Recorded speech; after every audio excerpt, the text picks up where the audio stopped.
अस्सलाम वालेकुम गाइस, कैसे हैं आप सब लोग। मैं उम्मीद करती हूँ कि आप सब खैरियत से होंगे। आज की ये खूबसूरत सी वीडियो आप लोगों के लिए, आप लोगों की खिदमत में लेकर हाजिर हुई हूँ।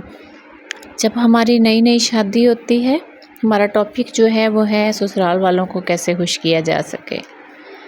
मेरी ये वीडियो देख के बहुत सी बहनें और माएँ ये कहेंगी कि हम ससुराल वालों को कभी भी खुश नहीं कर सकते, लेकिन ऐसी बात नहीं है। हम इनको खुश कर सकते हैं। किस तरह से कर सकते हैं, हम जॉइंट फैमिली सिस्टम में किस तरह से सरवाइव कर सकते हैं, इस वीडियो में हम इस बात को डिस्कस करेंगे। इसके अलावा हम इस बात को डिस्कस करेंगे कि जॉइंट फैमिली सिस्टम में रहते हुए हम अपने बच्चों की परवरिश किस तरह से बेहतर अंदाज से कर सकती हैं। क्योंकि कुछ माओं को ये टेंशन होती है कि बच्चे जो हैं वो एक दूसरे को देख के बिगड़ जाते हैं, एक दूसरे को देख के वो भागते हैं, पढ़ते नहीं हैं। इस तरह के मसाइल जो होते हैं वो पेश आते हैं। ये बात सच है कि पेश आते हैं, लेकिन हम अपनी जो है लाइफ को किस तरह से गुजारेंगे। ज़ाहिर सी बात, अगर मसाइल कहीं इंसान को पेश आते हैं तो इन मसाइल के हल भी होते हैं। सबसे पहली बात कि आप अपने बच्चों की रूटीन बनाएं। आपने जब अपने बच्चों की रूटीन सेट कर दी है ना, आपने देखना है कि आपका बच्चा किस टाइम स्कूल जाता है, किस टाइम वो स्कूल से वापस आता है, वापस आने के बाद उसने क्या करना है, क्या उसकी एक्टिविटीज़ हैं, क्या उसकी हॉबीज़ हैं। इन सारी चीज़ों को आप नोट डाउन कर लें। फॉर एग्ज़ाम्पल, आपका बच्चा सुबह स्कूल जाता है, आप उसका स्कूल का यूनिफॉर्म वगैरह प्रेस करें, अपने आप को बिज़ी रखें। बिज़ी रखने से ये होगा कि आपके ज़हन में कोई सोच नहीं आएगी, आप फ्रेश रहेंगे, अपने बच्चों में बिज़ी रखेंगे। सेकंड, आपका बच्चा जब स्कूल से चला गया है, आपने पीछे से उसके पसंद की कोई चीज़ बनानी है, उसके लिए कुछ ना कुछ बनाना है, ताकि जब बच्चा वापस आए तो वो अच्छे तरीके से जो है खाना खा सके या आप उसको अच्छे तरीके से वेलकम कर सकें। ज़रूरी नहीं है कि हम जो जॉइंट फैमिली सिस्टम में रहते हैं वो खुश नहीं रह सकते। मैं अल्हम्दुलिल्लाह जॉइंट फैमिली सिस्टम में रहती हूँ, बहुत अच्छी ज़िंदगी गुजार रही हूँ। आपने अपने बच्चे की रूटीन सेट कर ली, पढ़ने के टाइम पढ़ाएं, खेलने के टाइम उसको खेलने दें और उसको उसके कज़न्स के साथ खेलने दें, ताकि बच्चों के अंदर जो है वो कॉन्फिडेंस पैदा हो, एक दूसरे को बर्दाश्त करना सीखें, रिश्तों को निभाना सीखें। आजकल बहुत सी माएँ ऐसे करती हैं कि अपने बच्चों को घुलने मिलने नहीं देती। उनको घुलने मिलने दें, ये उनका राइट है, उनका हक़ है। उनके कज़न्स हैं, उनके साथ उनको घुलने मिलने दें, उनको दादा दादी के पास बैठने दें। अपने बच्चों को इस बात का आदी बनाएं कि अपने दादा दादी के साथ प्यार करें, उनको रात को दबा के सोएं। अगर हम आज ये सारा कुछ अपने बच्चों के अंदर डेवलप करेंगे तो हमारे बच्चों को समझ आएगी कि रिश्ते क्या होते हैं, रिश्तों को कैसे निभाया जाता है। कल को जब आपकी औलाद बड़ी होगी, आपकी बेटियाँ हैं या बेटे हैं, वो जानते होंगे कि उन्होंने बचपन में आपसे सीखा होगा कि किस तरह से आप उनके दादा दादी की खिदमत कर रही हैं या वो अपने दादा दादी की खिदमत कर रहे हैं।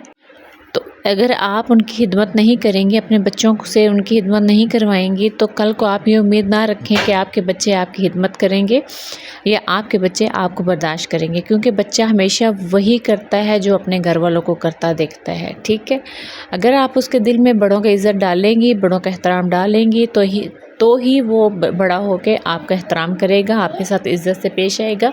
अगर आप ऐसे नहीं करेंगी तो आप ये बात अपने जहन में बिठा लें, लिख के रख लें मेरी बात, कि वो कभी भी बड़ा हो के आपकी इज़्ज़त नहीं करेगा। इसके अलावा हमेशा अपने बच्चों को बड़ों का एहतराम सिखाएं। देवरानियों जेठानियों के 100 तरह के मसाइल हो जाते हैं, लेकिन वो मसाइल अपने बच्चों के सामने कभी भी डिस्कस ना करें, क्योंकि अगर आप बच्चों के सामने डिस्कशन करते हैं तो बच्चे के जहन में उनके लिए जहर जाता है।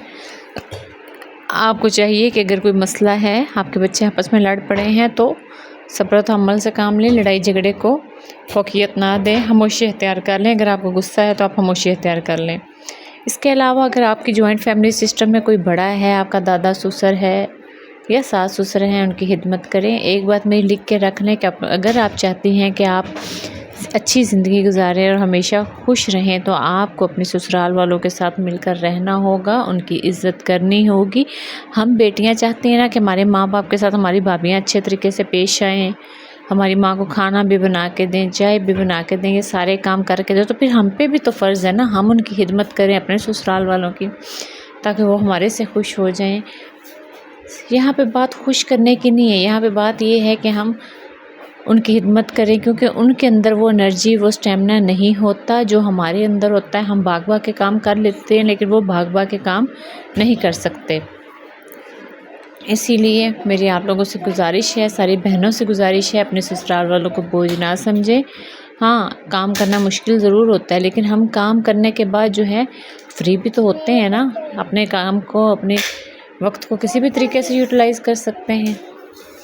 हम खुशियाँ बाहर ढूंढ रहे होते हैं, हालांकि खुशियाँ हमारे पास ही मौजूद होती हैं। हम एक चीज़ को जो है वो जो हमारे पास नहीं होती उसको सोच सोच के परेशान हो रहे होते हैं। जो चीज़ हमारे पास मौजूद होती है उसको हम जहन में नहीं ला रहे होते। यहाँ पे मैं रिव्यू दूँगी आपको एक सूट का, बहुत ही खूबसूरत है। अगर आप लोग ऑर्डर करना चाहते हैं तो आप कमेंट सेक्शन में बताइएगा। ये ड्रेस बहुत ही खूबसूरत है, बहुत ही रीज़नेबल है। मुझे उम्मीद है कि आज की वीडियो आप लोगों को बहुत पसंद आई होगी। अगर आपको मेरी ये वीडियो ज़रा भी पसंद आई तो मेरी वीडियो को लाइक करें, शेयर करें और मेरे चैनल को सब्सक्राइब करें और मुझे इजाज़त दें नेक्स्ट वीडियो के लिए। नेक्स्ट वीडियो में भी मैं आपके लिए बहुत ही अच्छे कंटेंट के ऊपर जो है वो वीडियो बनाऊंगी ताकि आप लोगों को पसंद आए। मेरा मकसद सिर्फ ये है कि हम अपने ख़ानदान को खुश रखें, खुद खुश रहें, खुशियाँ बाँटें। यही ज़िंदगी है, यही ज़िंदगी का नाम है। हमेशा खुश रहें, गमों को दूर फेंक दें।